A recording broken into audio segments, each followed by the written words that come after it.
Saudaraku,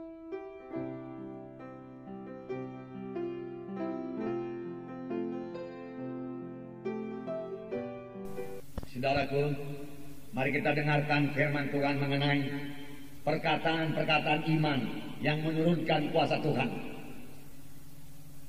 Sebab firman Tuhan berkata, tanpa iman mustahil. Setiap anak-anak Tuhan harus punya iman kalau dia mau menerima jawaban atas doanya. Dan pujilah Tuhan, semua kita boleh memiliki iman.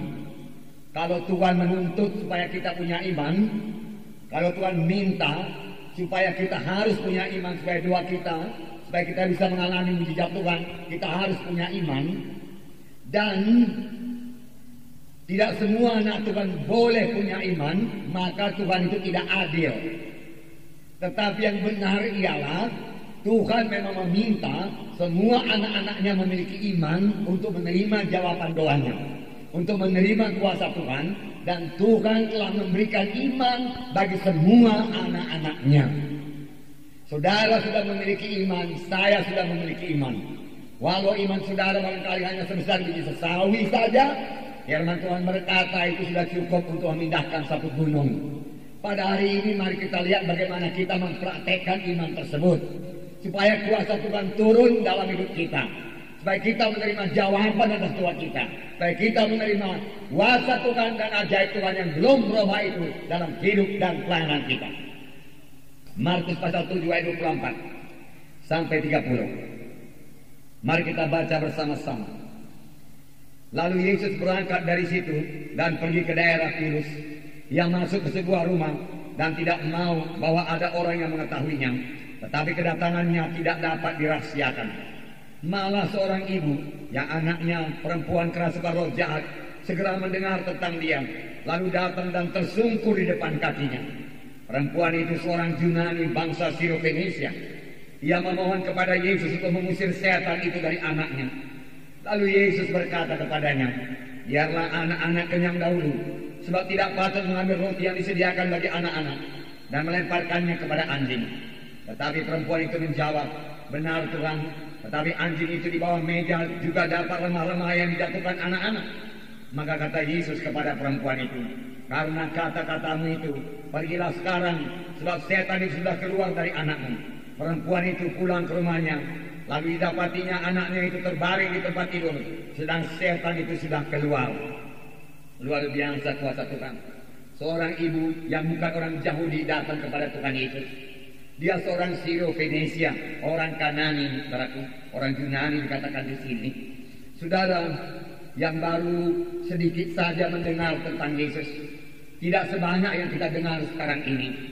Dia belum punya Alkitab, saudaraku. Dia hanya mendengar dari mulut ke mulut bahwasanya Tuhan itu sanggup menyembuhkan penyakit, sanggup mengusir setan. Dan dia percaya. Dan dia datang kepada Tuhan Yesus. Tuhan Yesus sebenarnya mau istirahat. Sebab di sini dikatakan dia tidak mau kedatangannya diketahui oleh seorang jiwa pun. Tetapi tidak dapat dirahasiakan, perempuan itu datang kepadanya dan tersungkur di bawah kakinya dan berkata, sembuhkanlah anakku Tuhan. Tetapi Tuhan Yesus berkata, tidak patut diambil roti dari anak-anak lalu memberikannya kepada anjing. Bahkan Tuhan Yesus menyebut dia anjing. Tetapi ingat, Tuhan Yesus menyebut bahwasanya kesembuhan itu, kelepasan dari setan itu adalah roti untuk anak-anak. Roti untuk anak-anak adalah satu hal yang wajar saja. Tuhan suka memberikan roti kepada anak-anaknya. Berarti Tuhan suka menyembuhkan anak-anaknya dan melepaskannya daripada segala kuasa kegelapan. Ingat, saudaraku, bahwa dengan tiap-tiap penyakit ada hubungannya dengan roh-roh jahat di udara ini, saudaraku. Oleh sebab itu, kalau kita mau sembuh daripada penyakit, kita harus mengusir roh penyakit itu daripada kita di dalam nama Yesus. Tuhan Yesus berkata, tidak patut diambil roti daripada anak-anak dan memberikannya kepada anjing. Benar Tuhan, namun anjing juga makan remah-remah yang jatuh daripada meja tuannya. Tuhan Yesus berkata, hai perempuan, karena kata-katamu itu, hai perempuan, karena kata-katamu itu, pergilah, anakmu sudah sembuh. Dan perempuan itu pulang, didapatinya anaknya terbaring, tidur, dan setan itu sudah meninggalkan anaknya. Tuhan Yesus berkata, karena kata-katamu itu, bukan karena doamu, karena kata-katamu itu. Saudaraku, ada waktunya saya berdoa, ada waktunya saya berkata-kata. Demikian juga saudara, ada waktunya saudara berdoa, ada waktunya berkata-kata. Saudara, baik doa kita, baik kata-kata kita harus tepat, saudara. Perempuan ini perkataannya itu begitu berkuasanya perkataan tersebut, sehingga mendorong Yesus untuk menyembuhkan anaknya. Begitu berkuasanya perkataan perempuan ini, begitu berimannya perempuan ini, sehingga Yesus harus menolong anaknya. Walaupun mula-mula masih ditolak oleh Tuhan Yesus. Itu hanya kepada anjing, belakangan anjing itu dia katakan. Namun remah-remah saja cukup Tuhan untuk anakku itu. Tuhan berkata, karena kata-katamu itu, pergilah, anakmu sudah sembuh, setan itu sudah keluar. Kata-kata kita yang beriman, yang berkuasa, saudaraku, setan pun tidak sanggup menahannya, saudara. Saudara yang kekasih dalam nama Yesus, perkataan perempuan ini menyebabkan kuasa Tuhan turun. Bagaimana dengan perkataan kita? Apakah perkataan kita juga mengundang kuasa Tuhan atau mengusir kuasa Tuhan? Bisa juga perkataan kita itu mengusir kuasa Tuhan.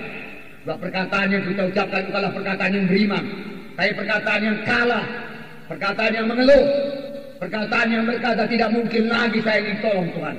Matilah saya Tuhan. Memang nasibku sudah begini Tuhan. Saudara, perkataan yang demikian mengusir kuasa Tuhan. Hari perempuan ini berkata, walaupun anaknya sudah kerasukan setan tak berapa lama saya tidak tahu. Tuhan, dia katakan, anjing-anjing juga apa remah-remah yang jatuh di meja tuannya. Saudaraku, Yesus berkata, besarlah imanmu. Jadilah kepadamu sama sebagaimana kau percaya. Ini tertulis dalam Matius 15, cerita yang sama. Dalam hukum Markus dikatakan karena kata-katamu itu anakmu sembuh. Matius 15 saya bacakan pada saudara. Matius 15 ayat 27 dan 28. Kata perempuan itu, benar Tuhan, namun anjing itu maka remah-remah yang jatuh dari meja tuannya. Maka Yesus menjawab dan berkata kepadanya, hai ibu, besar imanmu, maka jadilah kepadamu seperti yang kau kehendaki. Dan seketika itu juga anaknya sembuh. Di sini Tuhan Yesus berkata, hai perempuan, besarlah imanmu. Besarlah imanmu, jadilah kepadamu sama sebagaimana yang kau percaya. Besarlah imanmu. Mengapa Tuhan Yesus berkata besarlah imanmu? Sebab kata-katanya juga penuh dengan iman, penuh dengan kepercayaan. Jadilah kepadamu sama sebagaimana imanmu, sama sebagaimana yang kau percaya. Pada saat itu juga anaknya sembuh. Saudara, kalau Tuhan berkata kepada kita pada pagi hari ini, jadilah kepadamu sama sebagaimana yang kau percaya, apakah yang kita terima? Tuhan berkata, jadilah padamu sama sebagaimana yang kau percaya. Dalam hatimu, jadilah padamu. Apa yang akan saudara terima? Apakah saudara akan menerima kesembuhan saudara? Apakah saudara akan menerima berkat yang berkelimpahan? Apakah saudara akan menerima hidup yang berkemenangan? Karena iman saudara sudah berkemenangan, saudaraku. Apakah saudara akan menerima kuasa, urapan? Karena selama ini dalam hati saudara, saya pasti diurapi Tuhan, saya pasti diberkati Tuhan. Apakah yang akan kita terima? Kalau Tuhan Yesus berkata pada saat ini, jadilah kepadamu sama sebagaimana yang kau percayai. Apa yang kita percaya sekarang dalam hati kita? Saudaraku, sahabat, sebagaimana imanmu jadi padamu, Tuhan berkata. Adakah kesembuhan? Adakah keberkatan? Kalau memang iman saudara sembuh, maka saudara sembuh sekarang, bahkan bukan nanti, saudaraku. Bukan pulang ke rumah, sekarang ini. Iman selalu sekarang, pertolongan Tuhan selalu sekarang. Bahkan firman Tuhan lebih lagi daripada sekarang. Sebelumnya pun sudah diberikan Tuhan. Karena firman Tuhan berkata, oleh bilur-bilur Yesus, kamu sudah sembuh. Sudah, Tuhan berkata, bukan nanti. Sudah, sekarang sudah sembuh. Panjang saudara memiliki iman, saudara. Apalagi saudara mengucapkannya, saudara.